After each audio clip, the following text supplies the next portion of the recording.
ವಿಜಯಪುರ ಜಿಲ್ಲೆಯಲ್ಲಿ ಸರ್ಕಾರಿ ವೈದ್ಯಕೀಯ ಕಾಲೇಜು ನಿರ್ಮಾಣ ಹಾಗೂ ಪೊಲೀಸರು ಬಂಧಿಸಿರುವ ಹೋರಾಟಗಾರರನ್ನು ಕೂಡಲೇ ಬಿಡುಗಡೆ ಮಾಡಬೇಕು ಎಂದು ವಿಧಾನ ಪರಿಷತ್ ಸದಸ್ಯ ಎನ್ ರವಿಕುಮಾರ್ ಪತ್ರಿಕಾಗೋಷ್ಠಿಯಲ್ಲಿ ಆಗ್ರಹಿಸಿದ್ದಾರೆ.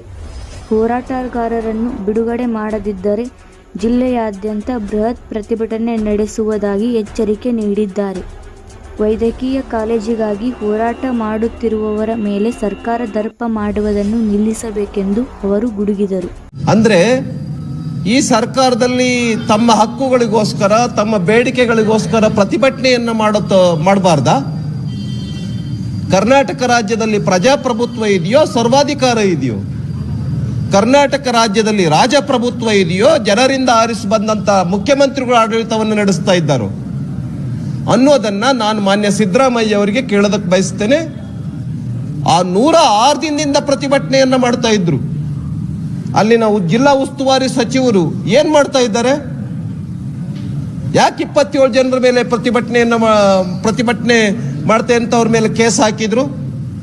ನಾನ್ ಬೇಲೆಬಲ್ ಕೇಸ್ ಹಾಕಿಬಿಟ್ಟು ಇನ್ನು ಅರೆಸ್ಟ್ ಮಾಡಿದಂತ ಸ್ವಾಮೀಜಿ ಅವ್ರನ್ನು ಕೂಡ ಬಿಡುಗಡೆ ಮಾಡ್ತಾ ಇಲ್ಲ.